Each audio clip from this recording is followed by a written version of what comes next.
January 2025. Happy New Year. This is the official first week of London Marathon training, though I've been training for at least another 6 weeks before that, so mid-November. My reason for that, I didn't want to get injured, which I already am, so that's my reason to really bring it in nice and slowly. I've got an MCL issue, the inner part of my knee. Running's fine, it's just the support I kind of struggle with, so I'm actually running with a knee brace on for this longer 90-minute run. So 5 bits of advice for someone starting off training for a marathon, or even a half marathon, even let's go 5k, is whether you need a partner to train with or not. I don't particularly. I like to do things by myself, whatever time's suitable for me. But some people might need that bit of encouragement from somebody else. I'm quite happy to do it by myself. Number 2, take your time. Don't put too much pressure on yourself.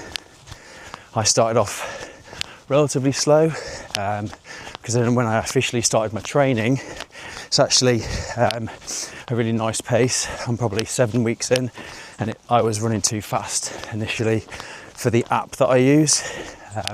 Can link in the description below.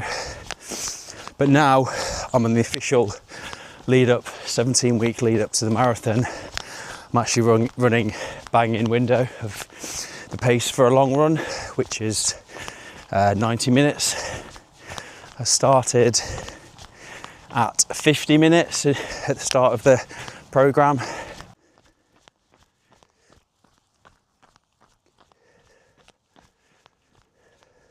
So no longer am I running by myself, but I'm running with you guys. So you are my new training partner. Thank you very much for being there. So taking several extra weeks to start my training and building up slower, that's come about for several reasons. My lack of fitness and trying to get fit again, not wanting to get injured again, which I can talk about later at the end of the video. But if you stick to the rule of 10% extra, whether that be distance or time, that's usually a pretty good marker point to aim for to reduce that likelihood of injury.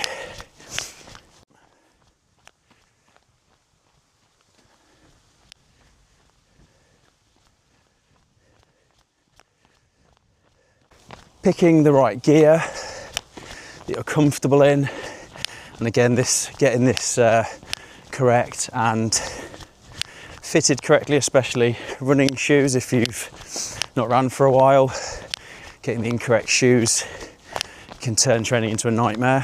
So for example, the shorts that I wear have cycling short inners, so I get chub rub, or as I like to say, just inner calf rub. So rather than having to use Vaseline, other products are available. I just wear shorts and they seem fine up to sort of 10k, 6 miles. So once you've got your kit and you're out there and you're taking your time to build up, really important part, which a lot of us never did when we were younger, is stretching and recovery. 2 massive parts. I stretch while watching TV, or do a bit of yoga kind of stretching if I don't want to go out for a slow run. So stretching at the start of your run, I don't particularly enjoy doing a warm-up and then going for a run. So the first 10 minutes I take really steady just to warm myself up. I've always stretched, so I feel during the run, or just as you start the run, I don't feel like I need to so much. But definitely something that at least you're 10 minutes down the road, or even 5, have a quick little 2-minute stretch, and that's really going to help your body get used to running and doing activity, even if you've only walked up until this point. So the second part of stretching will be post-run. So whether you want to do that as soon as you've got back in the shower, or after you've had some tea or lunch, whichever time of day you've done your run. Worst case, I'd say do it in the morning. I find, especially if I've done something slightly more arduous, I find that my legs are really sore. It affects my sleep, which we'll come on to later on in the video.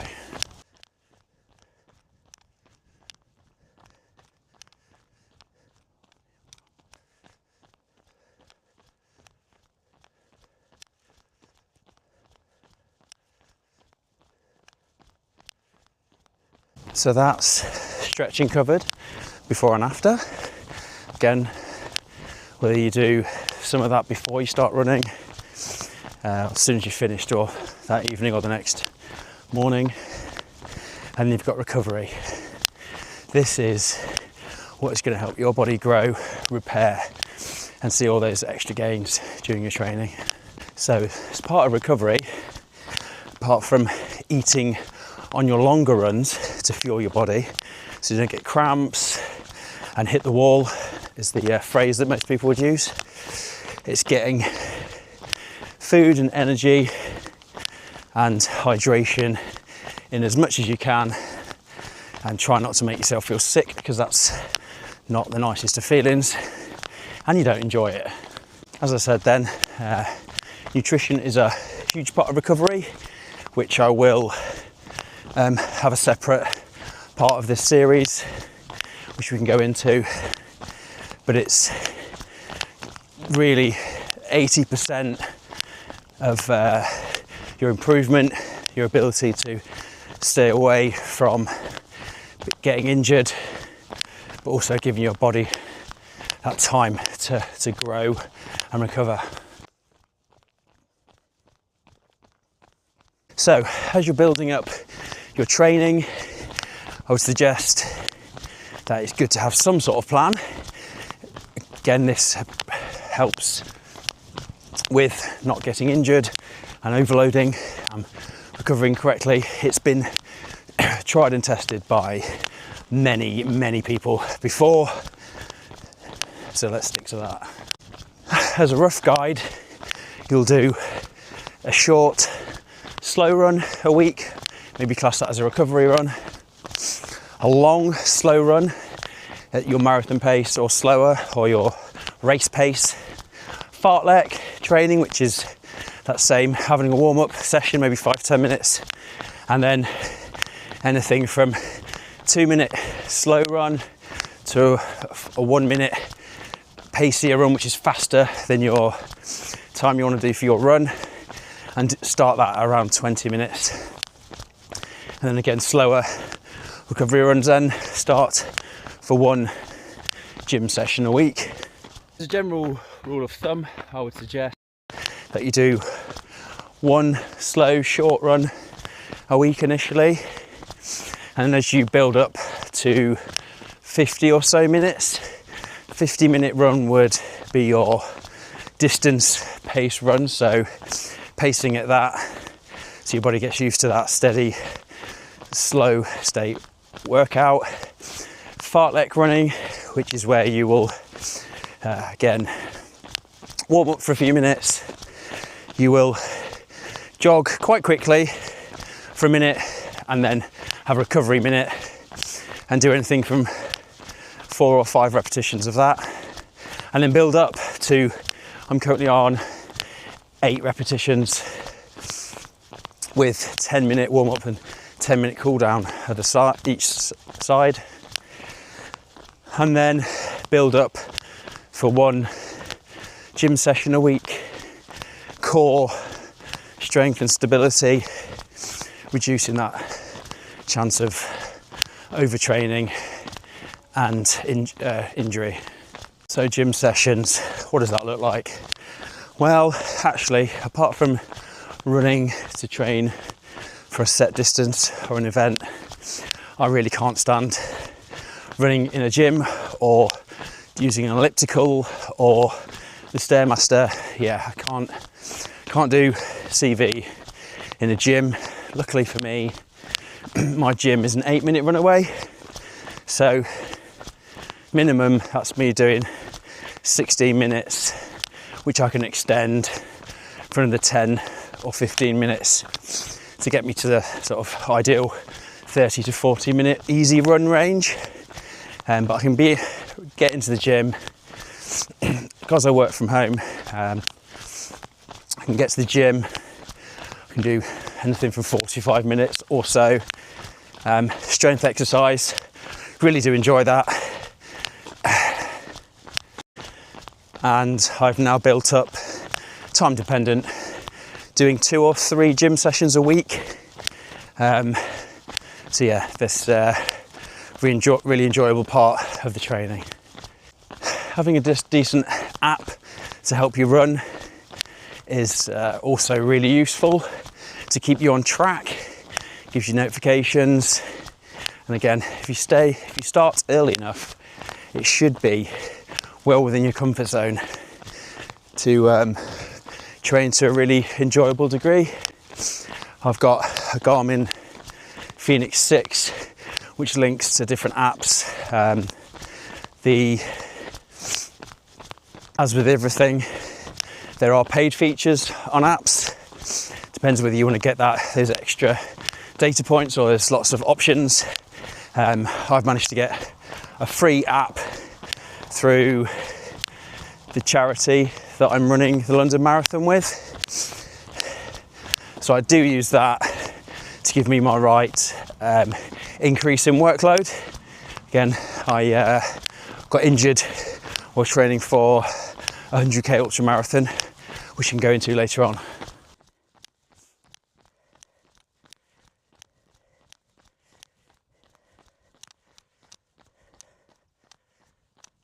Lovely sunset.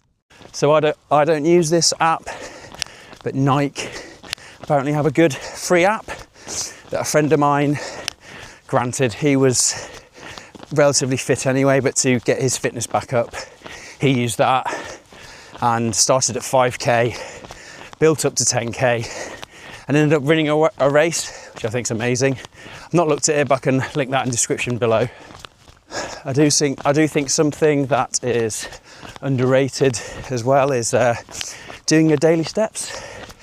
If I'm not training, I try and do at least 12,500 steps. But if you listen to people like Andrew Huberman, the Huberman podcast, they say that you can, if you do up to 15,000 steps for your body and mind, that can be a great improvement just by doing that. It just takes a bit of time.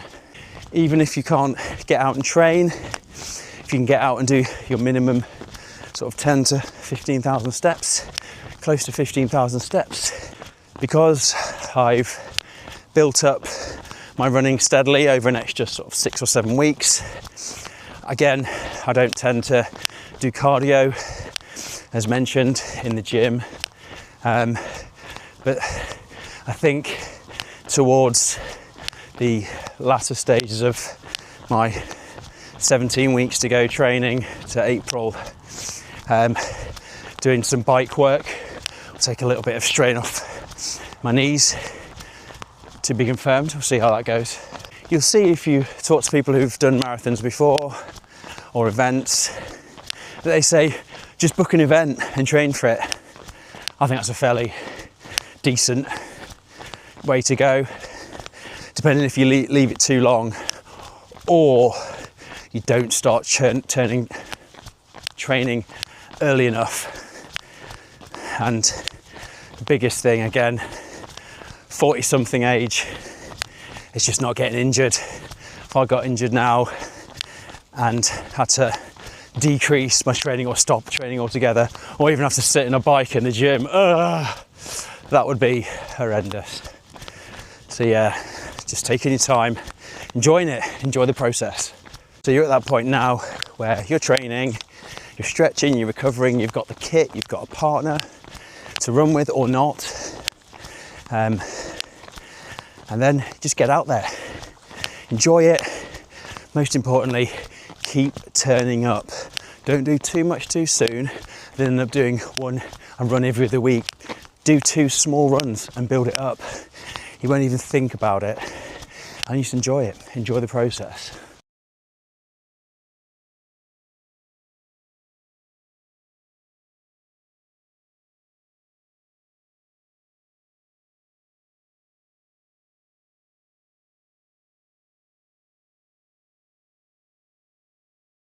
As part of your training, you'll obviously have your regular running routes. Now, being in Lincolnshire, it is pretty flat. As you can see, I'm running along a canal, which actually I really enjoy. It's one less thing we have to worry about putting extra strain on my body.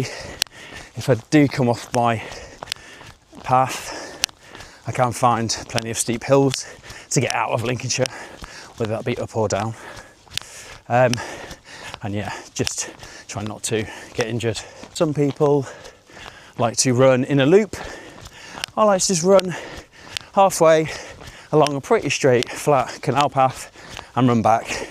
I can't see myself changing that until I want to do some longer runs, but I can go all the way to the nearest city to me, which is about 23 miles, so not about 35 kilometres.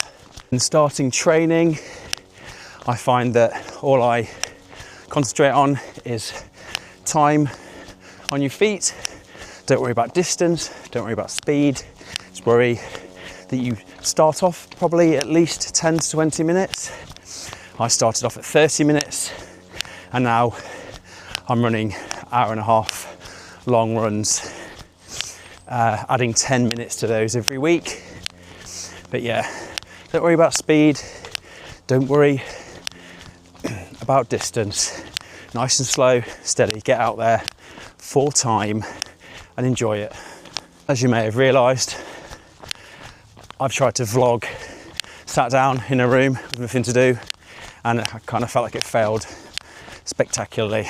So, giving this a go on my steady run, although I'm probably running a little bit too fast, that's why I feel like I'm slightly out of breath. But it takes my mind off the run. Also takes my mind off what my hands can do.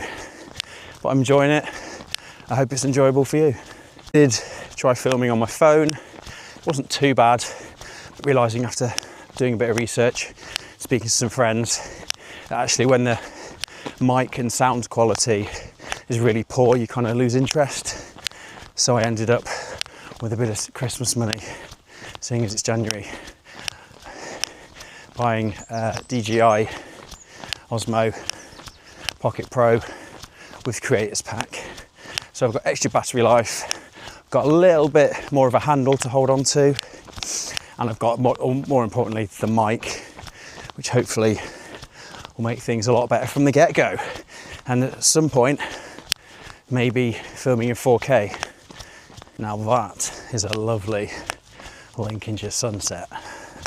As previously mentioned briefly before, I'll start to do some other parts of this series about what I eat, what my kit looks like, what my gym sessions look like, and most importantly, now I've come to the end, how important sleep is.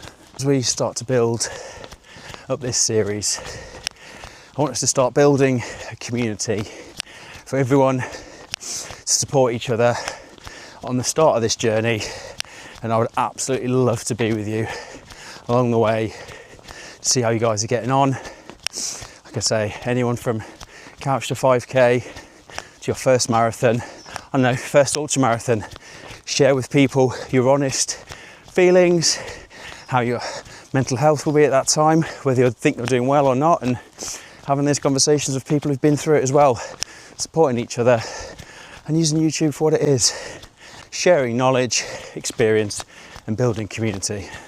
Wow, gets dark quick. Look at that beautiful sunset.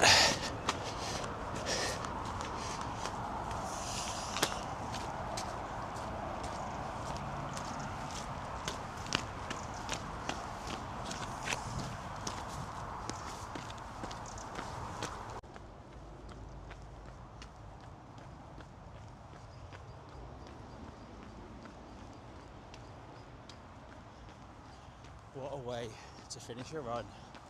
Beautiful, absolutely beautiful.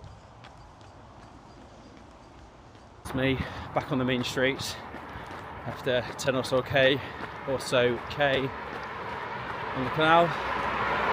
Back in. Let me know in the comments any other subjects or topics you'd like to have in this series, and we'll cover them. See how we get on. See you in the next one.